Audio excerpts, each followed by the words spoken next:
What's going on, everyone? It's Mike back again, and here today with me is the man, Millsy. How are you, sir? Mate, I am all the better for being invited back onto your superstar Everton channel, which I am very, very privileged to be a small part of. How are you, my friend? I'm fine, mate. Yeah, I've it's been a long January for the channel. Really, I think we posted. I think it was 28 videos out of 31 days. Yeah. Which, bearing in mind, this isn't like a full-time job to me. It's been some tough going, some early recordings, some late recordings, but we got there, and I would say that we had, as a football team, we had a pretty positive January, really. Yeah, and I watched a number of your shows on Deadline Day. You were as busy as Everton seemed to be. But yeah, I'm feeling a lot better about things. I'm not as maybe not as naive, because I'm quite old in the tooth now, long in the tooth. I'm not naive enough to think that this is all it and this is going to work. Yeah. And I do see that there's risks, but I think we're in a much better position as a club and as a fan base than we were 2 or 3 weeks ago. I'm not sure whether you'd agree or not. I completely agree, and I think the reason for that is, I think where we've been as a football club, I would, in my opinion, we've been as close to bottom in terms of everything that I have ever experienced as an Everton fan. I've seen fans having a go at each other over nothing. I've seen fan channels having goes at other fan channels. I've seen people's spaces on Twitter trying out to other people's spaces on Twitter. And when you actually bring it all back, we all punch in the same direction. It doesn't matter where you're from, how you support Everton, or the content that you create. And that's just from a fan side. And then you look at what's happened as a football club, and we've been, let's be honest, we've been managed by a manager that I would say 75% of the fan base didn't want in the first place. We've been staring probably at the bottom of a barrel. Yeah. Certainly for the best part of 3 months, really. And if it wasn't for a last-minute winner by Damari Gray, that little 4-point gap that we'd all be talking about from the relegation zone would be one, and we'd actually be on level points with Norwich. Yeah. So, to sit here and sort of have been through that, we've no dogs of war leaders in our team. We've nobody who can pick us up. It was scary. And then, when Rafa went, it was obvious there was going to be some restructuring, and we haven't spoken to each other since the restructuring. I think it was just before Villa that we spoke to each other last. Yeah. And I'm positive about the future. I all of a sudden, I don't expect miracles. There's people on Twitter having laughs and jokes. We're going to win the lot. We're going to win the Champions League. We're going to be in Europe. We're going to finish top 10. I don't think we're going to do any of that. But what I do think we're going to do is stay up, and which gives Frank Lampard and his fantastic team he's put together the opportunity to build, and that's what we need. We need to build for the future. Yeah, you're right. And I don't think that will come, even though you look at the Dele Alli signing, and I think the club released an Instagram video today where it shows how happy both were to see each other. And I think that's a Frank Lampard signing. Is Donny van de Beek? I don't know, because we were linked with him. Maybe Frank just said at the end of it, fine. I will agree with that, because we've been linked with him for a long time. Yeah. But point I'm trying to get to is I think it's not going to be until the summer that we can really sit back and just say, okay, let's see what this man can do, because he's going to have to fight fires with these players for the remainder of the season. Even if we go and beat Newcastle and beat Leeds, that doesn't really mean we're out of it, because there's still a chance that other teams below can go on a 3 or 4 game run between now and March, and that's really when we need to be out of it, because that fixture list coming in from March onwards for us is somewhere that you don't really want to be when you're in trouble. So I wouldn't be surprised to see the style of football now not be the style of football it's going to be next season. I think you might see little shoots off the ground, little green shoots of what could be. But he's got to get points on the boards, and I think it's it requires myself, it requires yourself, it requires your subscribers on YouTube, anybody listening and watching to be patient, I'd say. I'd say that we've still got the same amount of dead wood really there. We didn't shift what we needed to. And I don't mean dead wood by Fabian Delph, and I don't mean dead wood by St. Toast. I mean some first team players who are going to have to play for the remainder of the season for Everton, and we're going to have to get behind them. And are we going to win every game? No. Are we going to win half the games, which is, 8 or 9? I would take that in a heartbeat, but I don't expect it. I think we do need to be quite patient. And there's been such division in this fan base for so long. And people can blame the board. People can go back as far as Bill Kenwright. People can look at the players and the ex-manager. I don't think the ex-manager helped. I think putting him in charge was... I settled for him, and you should never settle as a football fan. Being a football fan is all about the connection and that emotion and loving that place. And you can't explain why. You just love it. You're connected to it. You go week after week. And I was losing a little bit of that because I was settling. And I look back and, not that I make a difference, but I probably should have been more vocal at the beginning and saying I don't think this is going to work. And I got swept in and took in. And I don't know. I think what you said there about feeling better, I think that's the best way of putting it. But even though I do want to be very positive and I want this to be a positive show, I just want to appeal to anybody who is listening. And I would say we have to be patient. We have to be patient because we're relying on 2 or 3, maybe even 4 players in this 11, hopefully, that we're not going to see next season. Yeah, you're spot on. And I think, when you look at the Everton side as it is right now, you hit the nail on the head. There's first teamers in that team that shouldn't be anywhere near our squad. And a lot of these players have cost us a lot of money, and they're on big wages. And unfortunately, there's no real takers for them. There is a couple of transfer windows still open. I think where James Rodriguez is playing, I can't remember which league that is, Qatari league, wherever, Middle East somewhere. Yeah. That's open. I think the Turkish league is still open, their transfer window. So, there is still a chance that some of these players may leave this month. But I think we just have to get behind what we've got, and we have to do something that we haven't done in a while, and that's because the soul has been sucked out of our side, in my opinion. Is we've got to cheer for these boys for 95 minutes of every game, and sort of win, lose or draw. We've got to sort of be there, and it's really hard to do that. And trust me, if somebody puts in a bad performance, I'm tend to be one of them people that will tell them. I always have, but I sort of think there's a bigger picture this season. With Newcastle strengthening, with Burnley having so many games in hand. I mean, we shouldn't even be in this conversation, but we are. There is a genuine chance that Lampard could be a gamble that backfires. Like he genuinely could. He's never been in a relegation battle in his life. So we need to be the 12th man, and if we can be the 12th man, I'm really confident that the players that we brought in, Donny van der Beek, Dele Alli, they've got points to prove. And we've spoke about that before. Why was Damari Gray such a good signing? He was a write-off. Everyone thought he was finished, bad attitude, didn't cut it at Leicester, didn't do it in Germany. But he's proved he can do it. And actually, if you take Damari Gray out of our side, I mean, there'll be people that definitely disagree with this. But you could take Richarlison and Calvert-Lewin out of a side quicker than taking Damari Gray out. I genuinely think he's the most important player in our team right now. And to add that little bit of quality that Van der Beek will bring, he's played 69 minutes this season, and he scored a Premier League goal in that time. Dele Alli, we know the quality that he has, and if anyone can unlock it, it's Frank Lampard. But as you rightly say, these players need to adapt. They need to adapt quickly. I think we're a little bit lucky it's an FA Cup weekend and they don't play. So they're going to have a full sort of 10 days training and go into that Newcastle game.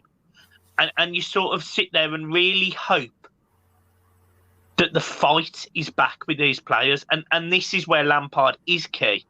He is a winner. And as much as it is a gamble, I think it's a calculated gamble. And I can't say that about all of the appointments Everton have made in the past. And I can at least see a plan.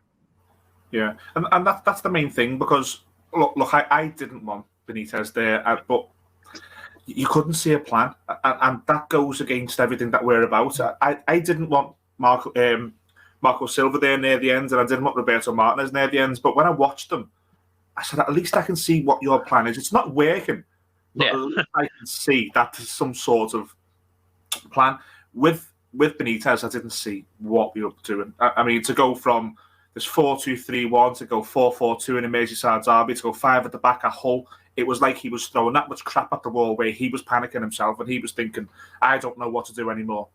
And that's the worst position to be in as a football fan, where you've got no trust and no direction in a football club and the manager. Everything you've said there, I completely agree with. I think it's time for us as a fan base to draw the line in the sand now and just say, look, it's not been perfect.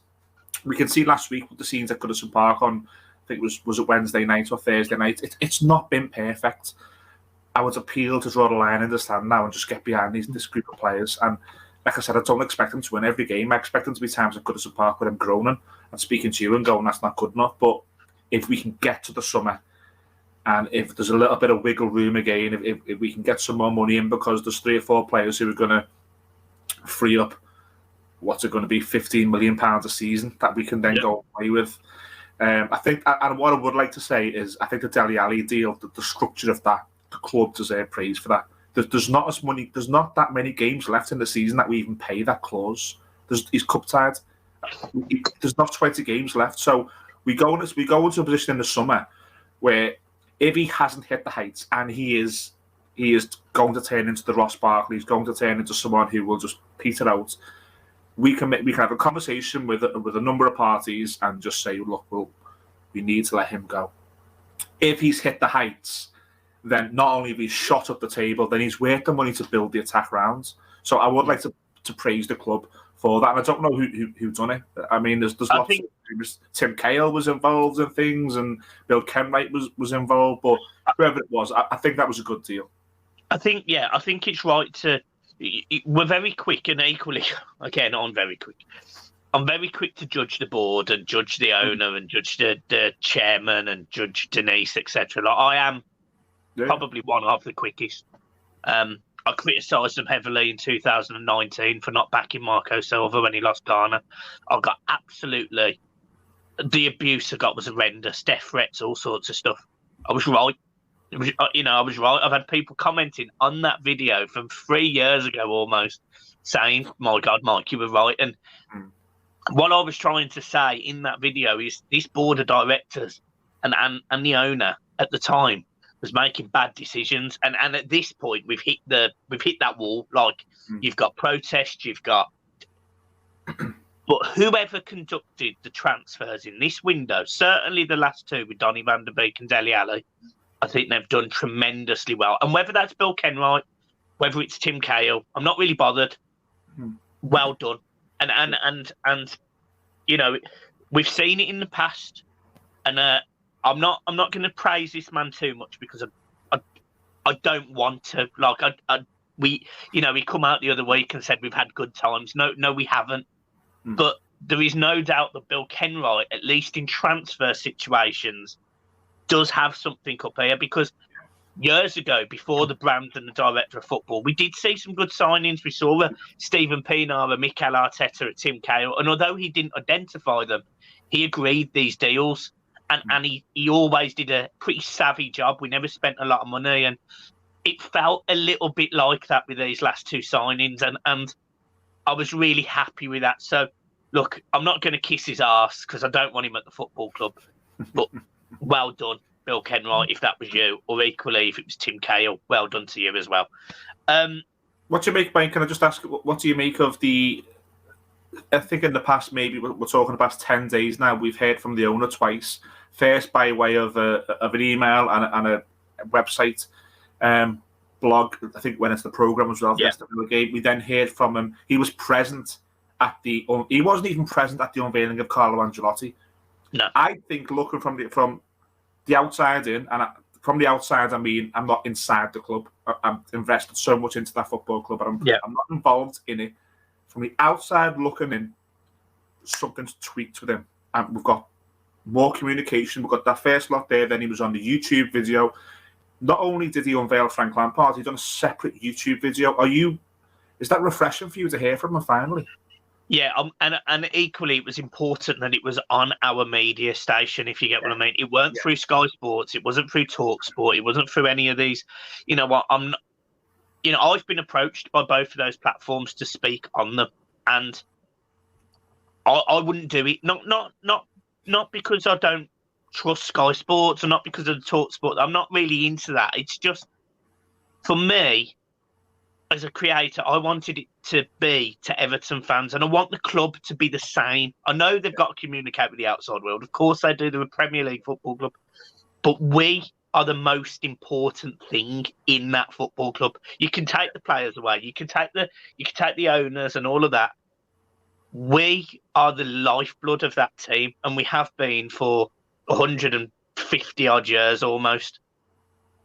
So for me, I sit there and I was so glad he did that. Now, the email communication a week ago, I actually wasn't too happy with that. Not for any major reason, but because they very slyly put in there about the AGM not going to be and I really don't like that. I think the AGM should be in people, in person, and I think there's still enough distrust around this team where people should be allowed to ask questions. That I don't think the 27 campaign has gone away, and nor should it. I think there needs to be changes still at that football team.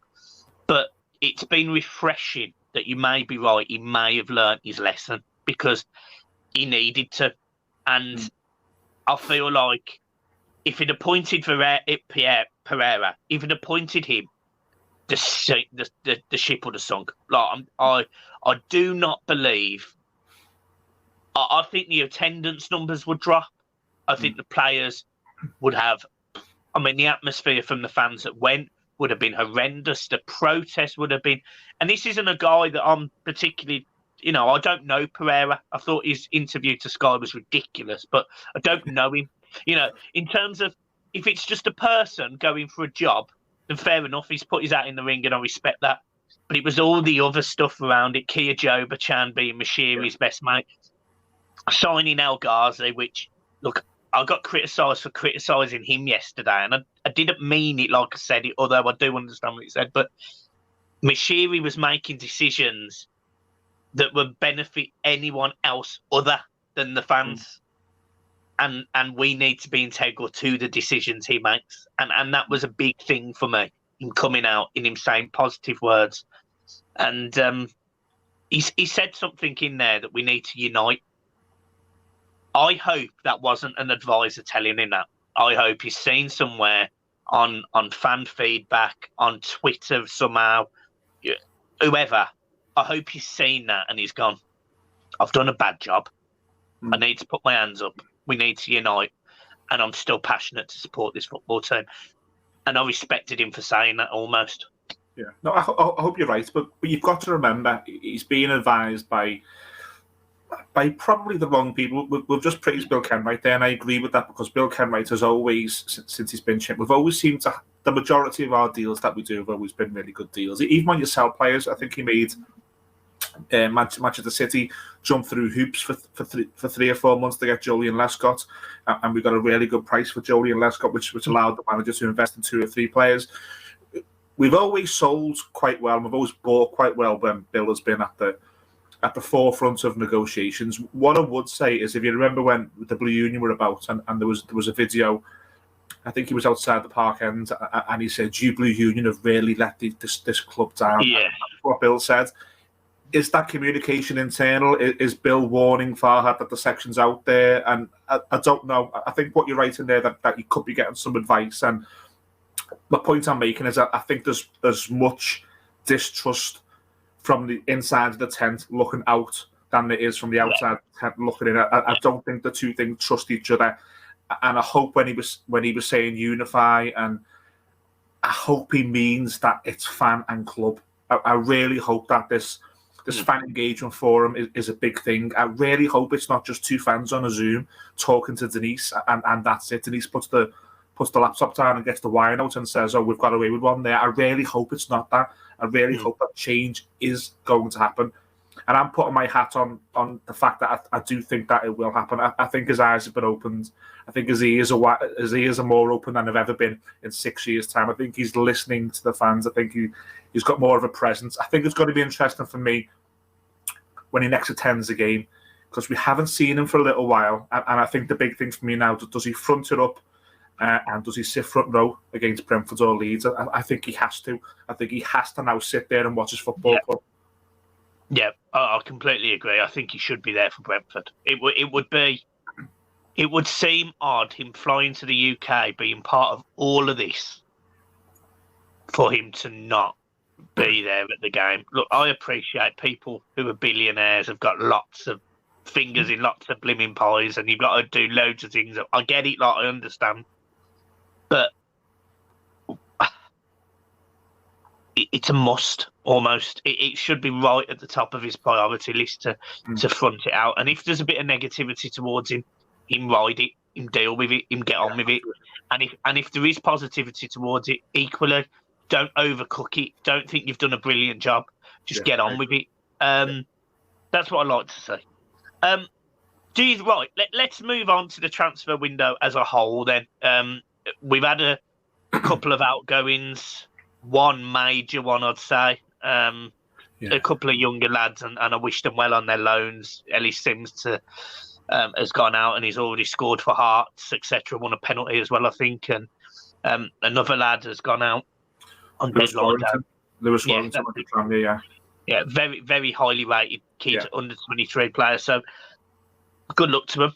I hope they get their experience. We've mentioned Ellis Sims before, so I probably won't overcook that, but I do wish him all the best in Scotland. Moving on to Luca Dean leaving. We probably don't need to talk too much about the whole scenario with Rafa. Luca Dean leaves. 3 days later, Rafa Benitez is sacked. We bring in Mikalenko as a replacement quite quickly. It's fair to say it looks like it might take him a while to adapt to the game in the Premier League. I'm not sitting here saying he's a bad player. He's got a hell of an advisor in front of him in Leighton Baines, and that looks like it might also be added with Ashley Cole. So I've got every faith he's going to be a good left back. But defensively, it has worried me that we are actually... And Luca Dean, in my opinion, couldn't defend, but he could go forward. At least he'd take the pressure off you. But I'm really concerned that we are weaker defensively than we were at the start of January. I think that's the one, isn't it? I mean, I don't think many Evertonians would have been unhappy with the Nathan Patterson signing coming in. I think the fact that Seamus Coleman is still there helps that, because I think they will just share game time now. The problem being with Mikalenko is, unless Ben Godfrey becomes the left back for the second half of the season, then he's not going to share game time. He's going to be thrust right into it. I don't know whether the better deal to be had there was to bring him in alongside, and I don't know who, but is there a veteran left back who we could have got for 6 months just to say, look, share some game time with him. If you can play the FA Cup game against Brentford or you can play against Newcastle, we'll rotate you both. But it doesn't look ready to me, Mikalenko. I've only seen him in 2 games, Norwich and Hull. He doesn't look ready. But I've seen a number of players for different clubs who've started like that and they've always been okay. So I'm with you in the fact that he's going to have 2 of the best left backs coached him now who've played in England. They're going to be telling him all about the English game, the good and the bad, and what you've got to do to win your duels and win your points for your football club. He's going to get all of that. You know yourself, when you start a new job, your training course in that new job is not a day. Your bedding in period is not a day in any walk of life. It's not. I don't think it's going to happen straight away. That's the one for me of a risk. I just think and I know those problems with Luca Dean. I understand the problems with Luca Dean. And again, I don't know who we could have brought in, but I just think we are really, really short. If a centre-half goes down, which we've seen Yerry Mina go down a number of times, we can't rely on Mason Holgate and Michael Keane, I don't think, for the remainder of the season. I think they've got to be rotated to play alongside Yerry Mina. If one of those go down, then Ben Godfrey has to move over. That then means that Mikalenko's brought in. So, I don't know. That's the one area. I think you're spot on. I think the right back was needed. And the fact that Seamus is still there is fine with me. I would have liked to have seen a very similar situation that when Luca Dean first come in and Leighton Baines was there. That was the ideal scenario for me. The other two, I think he'll move on to, Van de Beek and Dele Alli. I'm excited by both because I've seen both have really, really good performances. I think Van de Beek at Ajax was fantastic. There was a 3 or 4 year spell where our friends across the park were bemoaning the fact that they didn't sign Dele Alli from MK Dons, and they were going over rumours that they could have because he was going to be the next Stevie Gerrard. That's how highly he was rated, and he was playing at one time for Tottenham in England. What I would exercise a little bit of caution with those two is domestically in this league for a year or so now, they haven't been at it. So and that goes back to what I say about being patient. I think if Van de Beek puts one out for a throw in instead of hit his man, it doesn't mean he's Davy Klaassen. It just means it's going to take a little bit of time. If Dele Alli tries a through ball and it goes to the goalkeeper, we've got to be patient. We've got to be patient, and I think we can have the best atmosphere in the world. Sometimes we can also have one of the worst at Goodison Park. I think it goes back to my point before. We've got to be really, really patient. I'm excited by all 4 who have came in. I really am. I think Mikalenko cannot be a mug to play in the Champions League and play international football. We've got to be patient. Patterson is highly regarded. Coleman's there to help him. Van de Beek and Dele Alli, if anything, give us a new dimension of how we want to play. We've now got a number 10 who can link up, play, turn, and try and get us involved. We've got a midfielder who looks to be a footballer, not just someone who fights fires, an actual footballer. It's too early for me to say if this window is a fantastic window. It could go either way, but at this moment in time, I do feel it's been a good window, and I feel quite positive. I don't know whether you'd agree with that, or you have some counter comments, or I'm happy with it. I think you forgot to mention one person, and I think we're all doing it. It's El Ghazi. We sold El Ghazi, but we are all seeming to forget that we've signed this guy, and it's not a criticism of El Ghazi. He look, and I don't want anyone to think that he could be the nicest guy, and he could make a real difference in this Everton side. Who knows? But we're all basing it on being quite underwhelmed, I would have thought, by El Ghazi, and does he fit into a Lampard system? Is he going to get game time? I don't know. There'll be people that say, well, if he's going to get game time over an Alex Iwobi, then happy days, and I can't argue with that. So I'm not against that. I think in terms of the transfer window, I think Donny van de Beek, for me, is like an 8.5 out of 10 signing. I'm happy with it. I'm really happy. Dele Alli is like a 7.5. Really happy. El Ghazi is like a 5 because I just don't know. I don't know what to expect, so I'm just sitting on the fence with it. I'm getting splinters. Mikalenko's probably about a 6.5. Young lad, costs less than what we sold Luca Dean for. That's a positive. But it's always a gamble when you go and get a player from abroad if they're going to adapt to the Premier League. He's not the most physically built player, so it looks like he could be. Certainly, it can get done on the turn, and certainly he might get out-muscled a few times.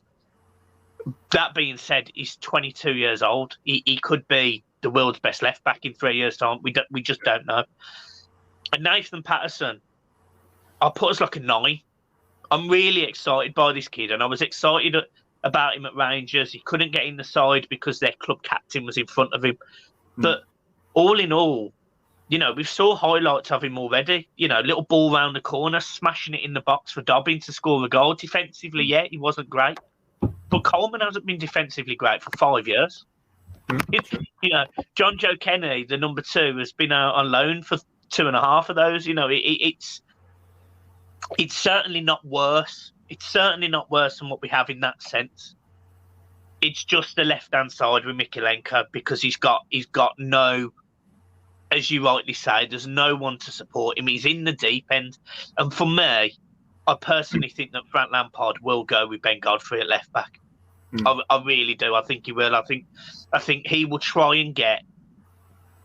I think he will try and get Ben Godfrey, Mina. I don't agree with this one, but Michael Keane and probably Coleman playing as much as possible. And I don't necessarily agree with that, but I think that's what he'll do. He'll go for the experience, and I would rather see a back 4, which is Ben Godfrey, Mina, Branthwaite, and Patterson. I'd rather see that. Right now, I just don't know if he'll do it. That goes back to what we said, doesn't it, at the start, where we say it might take 6 months for us to see what Frank Lampard wants to do. He might look at this and go, good God, I've just got some leadership here that I'm going to have to rely on. Look, they've not gone down before. I feel let's say that. No. We're not looking at a group of players, apart from the goalkeeper, obviously, but who've been relegated. So they've always been good enough to get out of it at some point. So maybe he looks at that. I think going into Brentford, I think he might play the 2 young fullbacks with an eye on Tuesday at Newcastle. He then reverts to Coleman. Yeah. I think he's going to have to watch them. And I think he might look at this as we've got enough to beat Brentford, regardless of who plays fullback. Yep. And unless they have outstanding games, I think he would then revert to, in his first league game, maybe even a second and third league game, revert back to Coleman, Keane, Mina, Godfrey. That's what I think he would do. But yeah, we'll move on to how we think he might set up, because yes, Decore's injured for the next 4 weeks or 3 weeks now. Now we were getting overrun in midfield every week. No matter what formation Rafa tried, we were getting overrun in midfield, and I think a lot of us were screaming for a 4-3-3. But quite a flat 3 in the middle. So they're sort of all were running as sort of 8, all ball carrying, all passing forward, all coming backwards and defending. This seems to me that we've gone and signed a 6, an 8, and a 10. Well, not we've signed one, but we'll play Allen or Decore as a 6. That's quite attacking. And bearing in mind we can't defend, do you think his tactic's going to be win 3-2, win 2-1, but win 4-3, try and outscore the other team? Or do you think he's going to play them in a flat 3? I think on Saturday, I think we'll see as close to the team that he will morph us into. And again, I think going into the league game, I think it might revert back to a bit of safety. This is not the ideal result, but if Everton get a point at Newcastle and keep them at arm's length on Tuesday night, he then goes into, can we beat Leeds? And all of a sudden, I've got Everton as far away from it as I could have really done in 2 games with the set of players. I think Saturday, I can see him playing 4-3-3, and I can see him playing on Yango. I can see him throwing on Yango in there and alongside Gomez and Allen in not so much a flat 3, but I think Onyango will get some protection from them, and he'll be allowed to sort of get on the ball and let's see what you've got. And then I think in front he might go with Damari Gray, Richarlison either side of Dominic Calvert-Lewin, and I think going into the league games, whether Onyango comes out and whether he goes with someone like an Andros Townsend or he puts Damari Gray central and you bring in Anthony Gordon back in. Simply because whenever I have got joy this season, it's been Townsend, Gray, or Gordon, really, hasn't it? So maybe he looks at that. Duncan Ferguson being there is going to be a big thing. His official role as assistant manager. So you'd like to think he's going to have some input into it. But I just think Saturday. I think Saturday you might see very different to Tuesday, and then as the season progresses, fingers crossed, touch wood, if we rise through the league, I can see him go more into a 4-3-3 with wing backs, and that can also, he's done that with Chelsea where they revert in play to a 3-4-3, and it was Kante or Jovanovic. He just come back in and help the defence. I think reading what he's about, Lampard, he seems to like in-game switching. And that's where we'll be next season, I think. That's where we will be, where he will have a number of players who can play in different roles and he can switch in-game. We certainly don't have that now, which is why I think he might just switch formations. And then if we get safe near the end of the season, I think you may start seeing more of a Lampard team. But for Newcastle away and for Leeds at home, I think it's, rightly or wrongly, it's going to be as close to what we've seen already, formation-wise. Yeah, I think it's interesting because obviously the two signings that he made on deadline day can't play against Brentford. Yeah, exactly, so it's not like it's not like it's going to be a fresh approach. It can't be. Like, it physically can't be. These players have played in this way for the last 4 or 5 months. And whether we like it or not, it worked at the start of the season and it didn't work after the first 7 games. It didn't work. So it will be very interesting to see what he does with the players he has available, i.e., where's Gomez going to play? Where is Allen going to play? As you say, Onyango, is he going to get good game time? Because I rate that kid highly. So we're going to start seeing the youngsters. Dobbin, we've seen, has got this pace to beat people and running behind the channel. Something that Calvert-Lewin doesn't necessarily do. He's more of a hold-up player, and he's sort of developed into that. Whereas when he was younger, I would definitely say he was more of a run into the spaces type guy. So he's changed. Richarlison likes to play over the shoulder, but he runs in from, say, the left usually, and he tries to blindside a defender. Whereas Dobbin, you can give him the ball with 2 players in front of him, and he'll try and beat them, which is something that's refreshing with players like Dobbin and Damari Gray.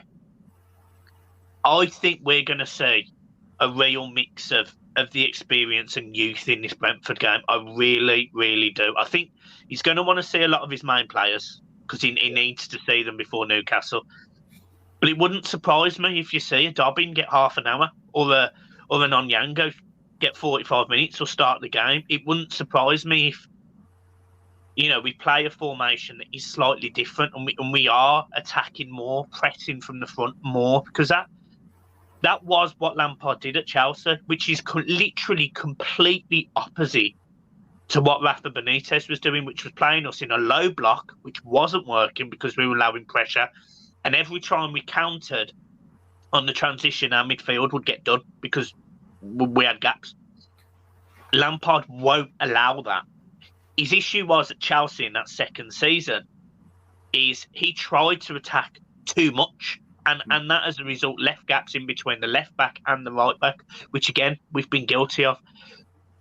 He's got to do something he's never done before, which is be absolutely solid at the back and play high aggressive football. And it will be interesting to see how he does that. But I'll come on to the next point. He's got something different at Everton that he didn't have at Chelsea. He's got a Duncan Ferguson. Okay. He's got an Alan Kelly. Yeah. I don't know if Clement was with him at Chelsea, but I know he's certainly here with us. Clement coached him at Chelsea with Carlo. So all of a sudden, you've got people around him which are either Everton men or just football men. Look, Clement was not a good manager, but he's a fantastic coach by all accounts. Yeah. Edwards, I think the assistant, fantastic assistant manager, I believe. There was rumours that we wanted the other lad from Chelsea, who unfortunately we didn't get. But if that's allowed Duncan to stay on the staff, that passion, that hunger, that fight, Lampard will be very, very clever if he utilises all of the tools he's put in his coaching team, because I'm really impressed with the coaching team he's put together. Like, I'm buzzing about it. Really, really happy. And adding the experience and the winning mentality of Ashley Cole, honestly, I'm buzzing. I'm absolutely buzzing for that. As much as I am the players. He's surrounded by people who obviously trusts, and you add in the element of a couple of people who know the football club and will hopefully tell him some home truths. And whether that's going to be Duncan Ferguson telling him this week that Onyango is a better bet than Gbamin, because we see Ferguson think that against Aston Villa. Maybe it's little things like that. What I am interested in asking you is, let's just play devil's advocate here. Come March or April, we are out of the crap. We're out of it. Who's that? Oh, the press conference. Oh, I've seen it before. There he is. Let's get that red out your hair. Get that red out your hair. So March or April time, we're out of it, and Lampard can play who he wants to play. Yeah. Van der Beek, Allen, Doucouré, Gordon, Gray, Townsend, Richarlison. They don't all fit. No, they don't. Who's missing out? Because if he wants to play Dele Alli as one of the three, because he wants a combative midfield of Van der Beek, Allen, and Doucouré, then Richarlison or Gray miss out. If he wants Richarlison or Gray to play because he wants Ali to be an advanced midfielder, Allen or Doucouré miss out, or Van der Beek doesn't get in. Where do you see it going? In an ideal situation, where do you see it going? I think the front three will be Richarlison, Calvert-Lewin and Demarai Gray. And I think it will completely change the midfield. As in, it won't be that flat three anymore. It will be a 6, an 8 and a 10 in a line almost. And I think he's almost reverting to a 4-2-3-1. But maybe having Dele Alli as the ball carrier, maybe Donny van der Beek in front of him and interchanging with each other. Dele Alli's a ball carrying midfielder in his day. He's got that ability to beat people, so it makes sense him being an 8. He hasn't necessarily got that bite in a tackle. So again, we're shifting from defence to attack. And this is why I don't know. I don't know. You've mentioned loads of players there.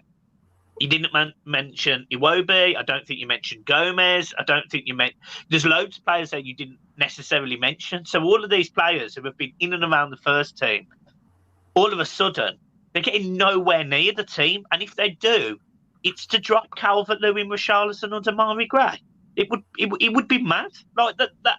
They're your 3 players that you sort of hang your hat on to go and win your games of football.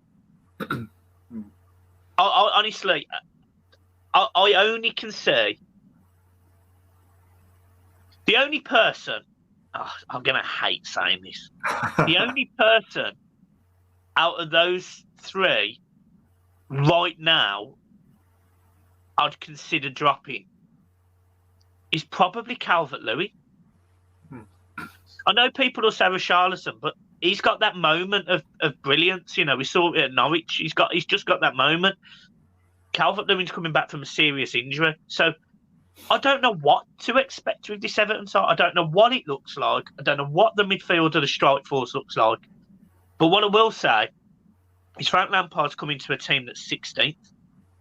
I almost don't care what it looks like. If he has to drop Demarai Gray to make his thing fit, and it does fit, and we finish 12th, it's harsh on Demarai, but I don't care. I want Everton to be up the league, and unfortunately, there's going to be some players in this team where their nose is going to be disjointed. I genuinely expected deadline day Allen to leave. I genuinely expected him to go out on loan. But he didn't because Doucouré's injured. Because he would be the one in the midfield that I'd probably drop and have Doucouré as the 6 because of the legs. Because I think Doucouré is a better all-rounder than Allen. I agree. I think Allen's the one at risk. I wouldn't be surprised to see Allen leave in the summer now because early 30s, he's going to be on big money. If the club can get rid of Allen, I'm a fan of Allen. I think he's a good player. I don't think he's a fantastic player, but I also don't think he's a problem. I think he's someone who you would keep in. But I'd be minded to agree. If Van der Beek and Dele Alli, if that works, if they play well, I would stick Abdul Doucouré in the middle of them. And unfortunately, and maybe this is what we need. Maybe I'm wrong. Maybe Allen isn't a good player. Maybe this is the Evertonian talking, and other fans look and go, "That's why you're shite." Maybe I look at this team sometimes and think they're better than what they are. Maybe we do need someone to come in and say, "Sorry, he's off. I can get better. Sorry, he's off. I can get better." It would hurt me to see Demarai Gray be one of those players. Yeah. Maybe as a fan base, that is what we need. It would hurt me to see Richarlison be one of those players. But again, if Frank Lampard comes in and says, hypothetically, I can improve us by replacing Richarlison, we have to trust it. Have to. I don't expect both Calvert-Lewin and Richarlison to be at Everton next season. I think at least one of them will go. Yeah, I can see that. I actually thought that Arsenal losing Aubameyang would trigger them to really go after Calvert-Lewin on deadline day. I was convinced. And then when we got linked with Luka Jovic, I thought, oh my God, it's happening. Everton are signing Jovic on loan, bringing in the money from.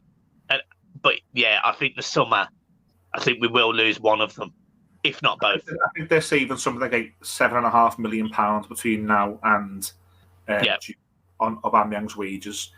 I think if they had a fee on top of that, I think we might have seen something. I think they're probably going to look at the summer now and just go, if Dominic Calvert-Lewin is seemingly still, well, not seemingly still, but if he's a little bit unsettled there, if it's not quite working for him, and Everton need money, and this coach is going to implement his own ideas, is it worth us knocking on the door for Calvert-Lewin? I can see that. I understand why it didn't happen in January, because they didn't bring enough money in, but the money they're saving, and they're going to finish in the top half, they're going to finish in the European places, they've got no cup games, they're going to have a full run at this league now to get in the top four. Yeah. I can see that. I can see at very least, it being a story or a saga in the summer. And equally, just sorry to chip in, but equally, Mbappe is leaving PSG and going to Real Madrid. It's confirmed. So they need another player, versatile, fast frontman. And again, this is maybe what we need without realising it now. Maybe this is what we need. Maybe other fans watch these channels and don't agree with what we're saying. They go, actually, Richarlison only scores 7 goals. Why do you love him? Dominic Calvert-Lewin can't finish a one-on-one. Why do you love him? I understand all of that. Maybe this whole thing is about to switch. If someone said to me, you can bring in £140 million for them both in the summer, and you're going to get rid of other players around who are going to free wages up, and you are going to invest heavily in trying to make a new team for your football club, I would not be 100% against that. And I might be No. I wouldn't either. If you really do look at it in the summer, Cenk Tosun, Gylfi Sigurdsson, there's potential for Iwobi, Fabian Delph. There's players there on big money that will be leaving our football club, and I genuinely would hate Calvert-Lewin and Richarlison to go. But as you rightly say, I'm basing my opinion on a football team that is currently sitting 16th in the Premier League.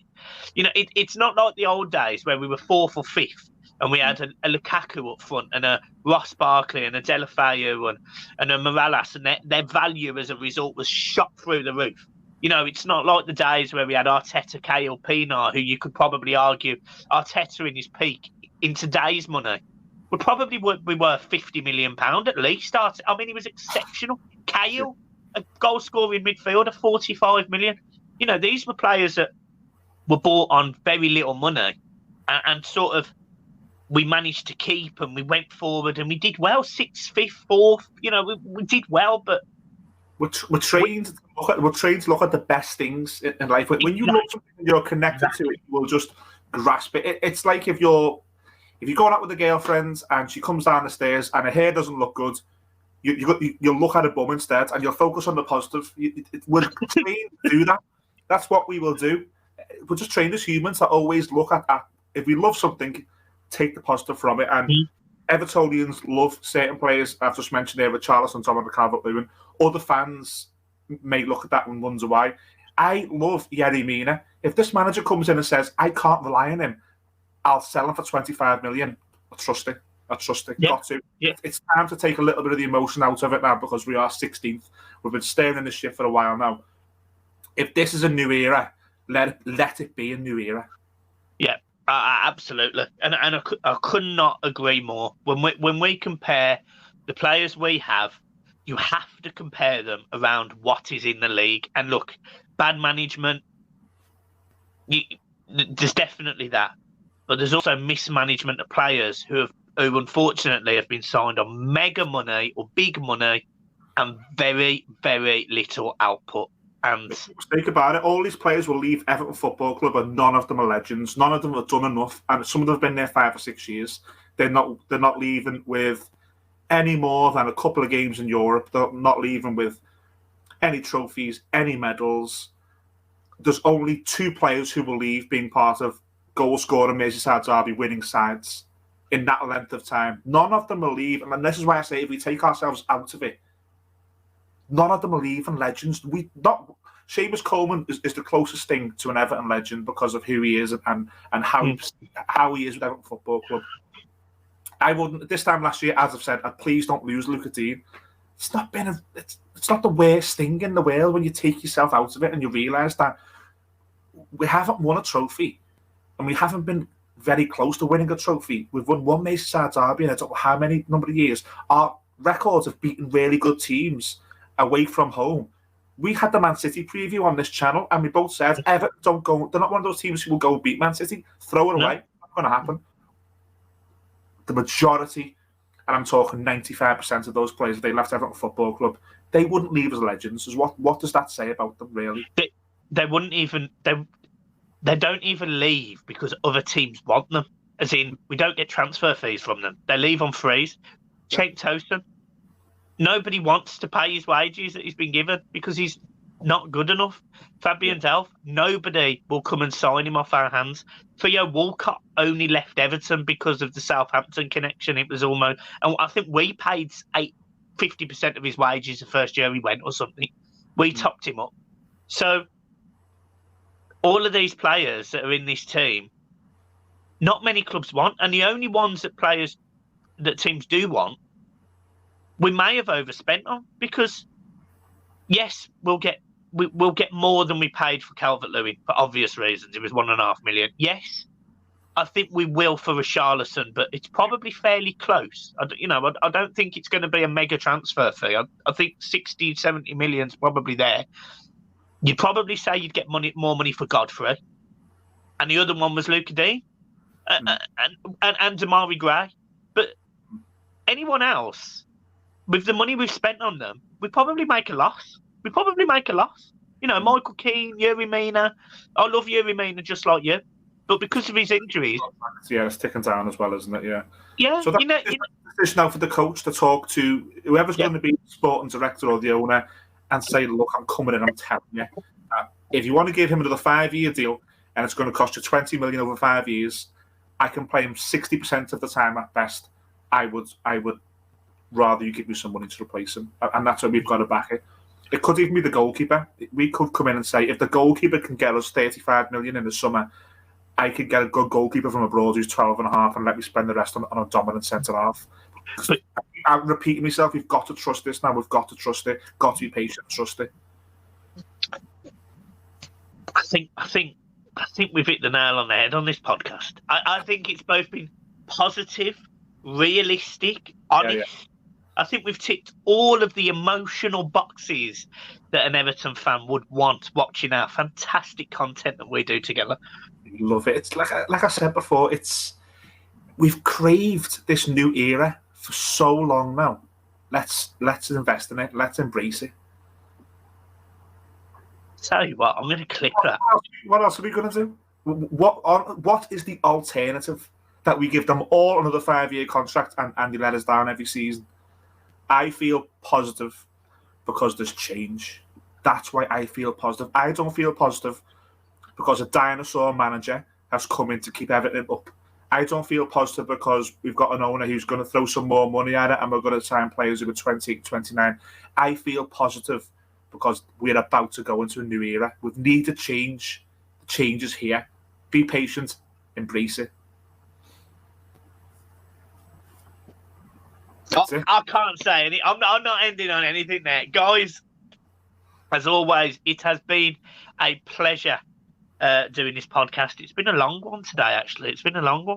We always say, little behind the scenes, we always say, listen, we'll do 20 minutes, 25 minutes, and we just get going. We just talk football. Mike, you're the kind of person that I just put a bottle of wine and 4 pints in the pub and just sit there and just right the wrongs of the world. Yeah, well, I'll hopefully see you on Saturday somewhere.